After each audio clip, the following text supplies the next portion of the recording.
Okay, so I'm gonna spend the next 10 minutes or so giving you a walkthrough of the reporting site. And a couple of things I'm gonna do to sort of set the stage for this is to sort of build on a lot of what Camille said. So this is not your standard survey reporting site. And it's not because the information that we're trying to convey isn't the kind of information that you can look at numbers and try and figure out what's going on. It's the kind of information that you need to figure out what's going on in an environment, in a classroom. So we begin with essentially a scrolling website where we set up a set of questions. What are the stakes? What shapes academic performance? And how can you cultivate change? And then, we bring people through this process by focusing you on the classroom conditions that have the largest influence on students' mindsets and strategies, which then shape academic performance. So throughout this site, you're gonna see a lot of reinforcement of the message because we think that the message is really important for people to begin to engage with. Okay.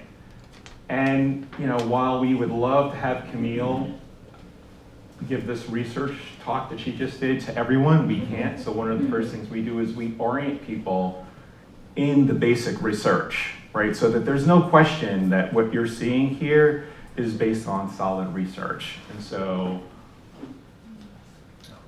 you see essentially the basis of the research that the team did here, which is essentially to say that kids who have stronger mindsets get more A's and fewer F's than kids who have weaker mindsets or strategies who get less A's and fewer F's. So this again is a sort of foundational orientation framework so that teachers and principals who are looking at this reporting site can know that they're basing it on some really strong, rigorous research. As you scroll down here, on the left side, we're beginning again to have this narrative so that people really understand what they're going to be seeing.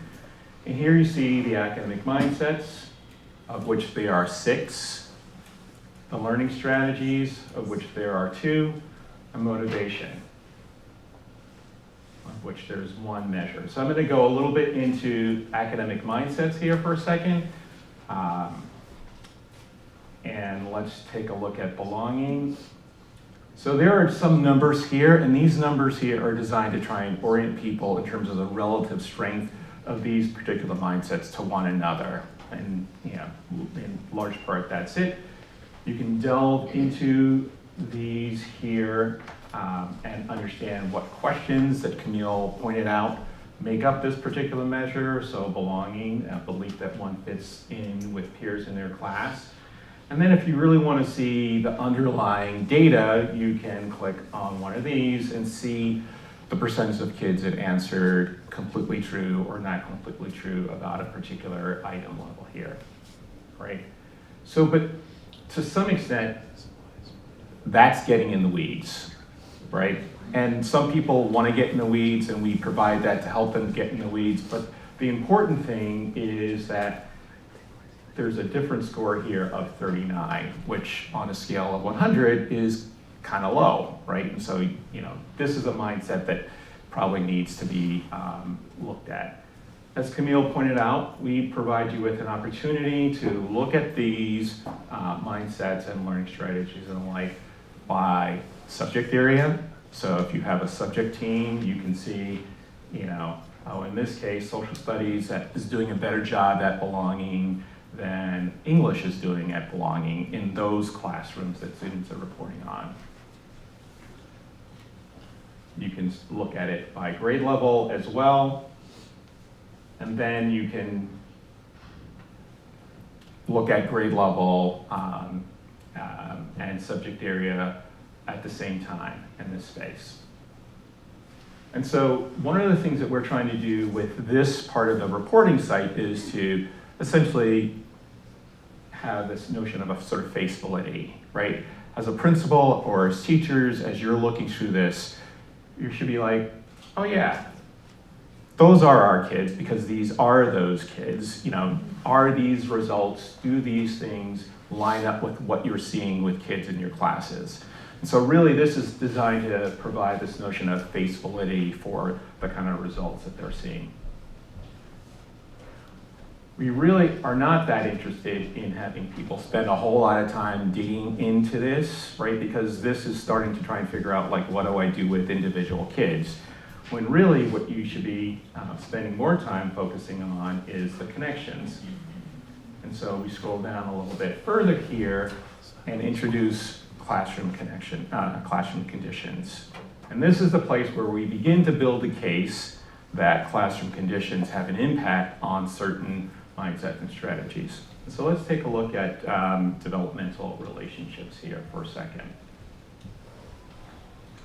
And in this view of the school's data, and it's important to point out that this is the data for a particular school, you can see that the percentage of students who report strong mindsets, and only these mindsets, belonging, self-efficacy, academic identity, motivation, are, in this instance, 79% of them are saying that they have high developmental relationships with their teachers, whereas 35% of the kids who report strong belonging have high developmental relationships with their teachers. So this particular slice at results is designed to reinforce this notion of the connection between these classroom conditions and the academic mindsets and learning strategies that we just showed. So we're essentially building a case. We're building an argument for people to focus on what? Classroom conditions. So I pointed out earlier that this is a pretty unique design in terms of providing survey results to folks. Impact also does the 5 essentials. We have STEP, and we have a lot of experience with dealing with large amounts of data and providing those data to people to help them try and figure out what to do. In this case, we're actually taking a pretty pointed effort to direct people what to do with the results that they have. So the 5 essentials, you can look at anything, any measure, and figure out what's going on. Here, we have a statement at the top of this that says, given your lowest mindsets and strategies for this particular school, for all of the students at this time, here are the things that you should focus on. And again, we give you the option to disaggregate by subject area, and you'll note that the things that they should focus on change from math to social studies, or for all students, right? And we have this prioritized list of these classroom conditions. So focus on teacher support for all of your students, or focus on a different one if you slice it slightly differently.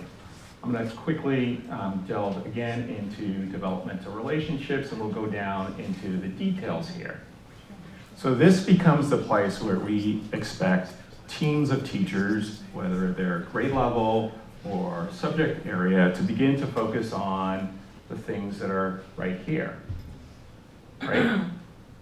So as you're thinking about these results as a team, the thing that you should probably be asking yourself is, given that the students in our school responded this way in this particular space, what are the things that we can do as teams of teachers to ask kids about their life outside of school and move more of the not at all true into the completely true, which will boost this particular score on developmental relationships. So I'm coming to the end of my time here, and there's a lot that went into the development of this particular site, including working with educators in the field and Camille's team and the like, and obviously 10 minutes isn't a whole lot of time to shoehorn all of that, but I'm hoping that one of the things that you guys take away from this is the care that we've put into putting actionable results based on student data in the hands of educators so that they actually do something and they know what to do and how to take that action. So thanks a lot. I'll join you guys in just a little bit.